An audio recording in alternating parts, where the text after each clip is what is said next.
गुरु से बढ़कर कोई विद्यापीठ नहीं है।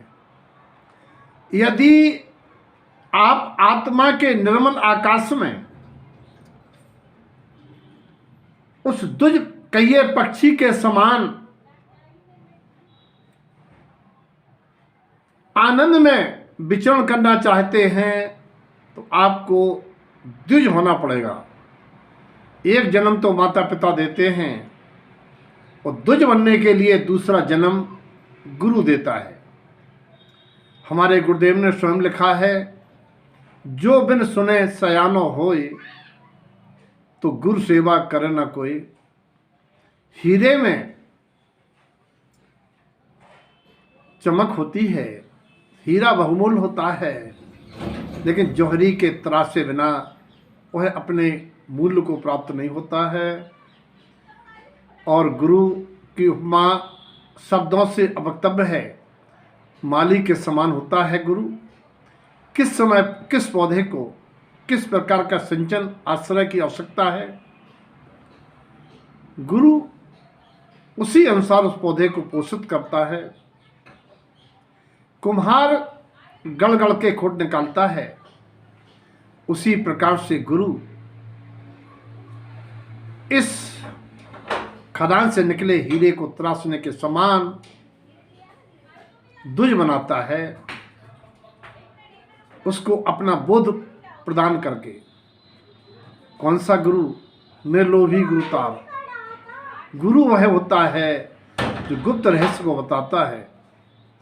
आज हम अपने भारतवर्ष के अति इतिहास को देखें तो चाहे मर्यादा पुरुषोत्तम बलवंत श्री राम हो, बिना विश्वामित्र के आश्रम में जाए, चाहे नारायण श्री कृष्ण हो, बिना संदीपनी गुरु के आश्रम में जाए, जो चाहे धनुर्धर मोक्षगामी अर्जुन हो, बिना गुरु द्रोण के आश्रम में जाए,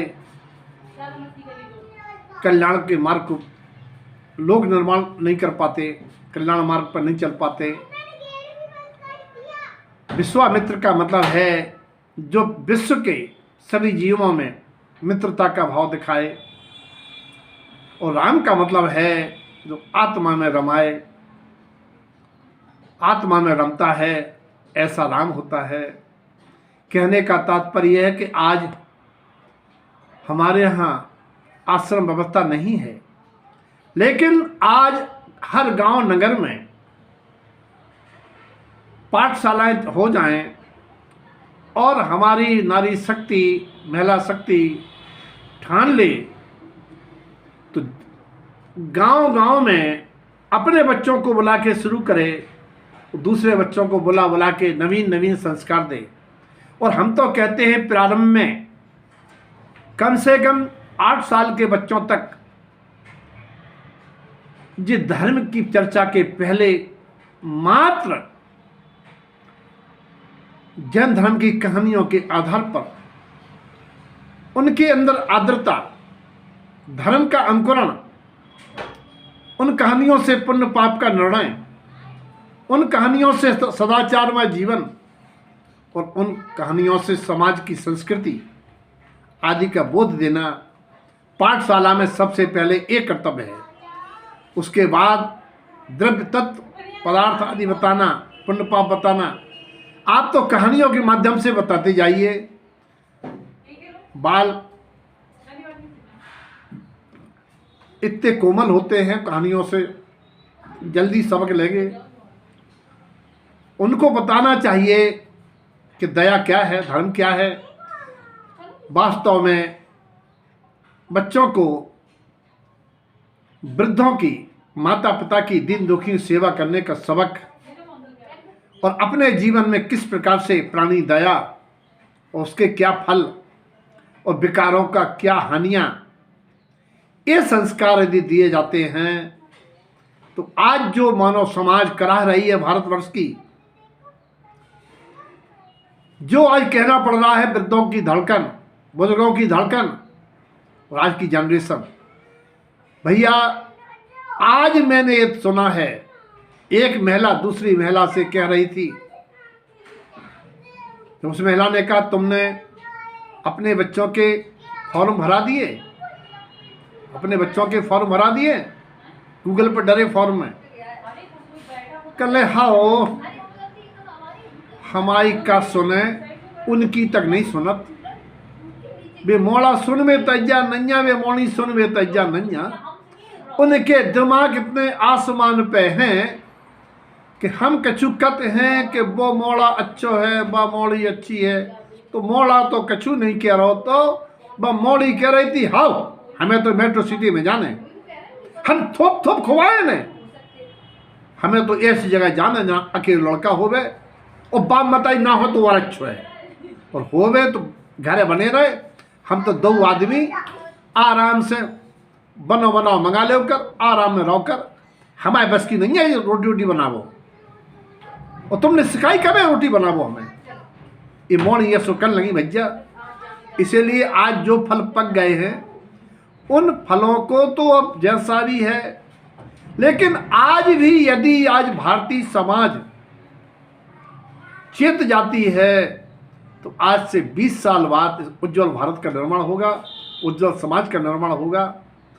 इसीलिए भैया पाठशालाओं से भेजो और घर में अपना बोलचाल, रहन सहन, खान पान, पहनावा, दंपति का आपस में वार्तालाप, उन बच्चों के मन में ऐसा ना लगे कि हमारे पापा मम्मी की नहीं बन रही थी तो हम होते बाद जगह तो हम तो जो है भैया तलाक ले लेते। बहुत विडम्बना है भैया, आज गर्भ से ही बच्चे इतने होशियार होकर निकल रहे हैं बाहर, और बच्चे इतने जल्दी कैच कर रहे हैं, उन्हें सब आउट टेक्नोलॉजी। 5 साल के बच्चों को टेक्नोलॉजी का पता है, सब चित्र देख रहे हैं, सब सुन रहे हैं। इसलिए पाठशालाओं के माध्यम से, घर के वातावरण की निर्मलता से ही आज आगामी 20 साल के सुखमय भविष्य की खेती की जा सकती है। क्योंकि वर्तमान में जो हो रहा है हमको नहीं लगता है, नाना प्रकार की लड़कियां लड़के ताने देते हैं। एक व्यक्ति ने कहा अरे वो बहुत बढ़िया पत्रिका का विमोचन हुआ, अगली बार तुम भी बायोडेटा भेजना, उसमें आना अपना सम्मेलन में। कल नहीं हाओ जो कर रहे उनके मोड़ा मोड़ी तो बोले बन जा, हम अपना चेहरा दिखा प्रदर्शनी करें अपनी। बहुत सारी बातें हैं खट्टी मीठी बच्चों की। हम जब किसी बच्चे, किसी बहन से, किसी माँ से बात करते सुनते हैं तो बहुत सारे अनुभव आ रहे हैं भैया। थोड़ा बहुत बारीकी से सोच सोच के आज जैसे बने, सबसे पहले तो बच्चों के फार्म भर के बच्चों को बोले वो तो शुरू कराओ कि बच्चे कद का है, सुनो। अब अपन ने गलती करी सबने तो सुनो भी, कम से कम बोल तो रहे, क्या वो तो बाप मताई तरस रहे भी, बोला नहीं चाहत। बहुत विडम्बना है। इसीलिए अपन सबको मिलके चेतने हैं और अपन को पहले सुधरने हैं, पहले अपनों खान पान सुधारने हैं, पहले अपन को सीखना है। और अब जो भाई सो भाई अब ना हो भैया, ऐसी हमारी भावना है। जय ताल।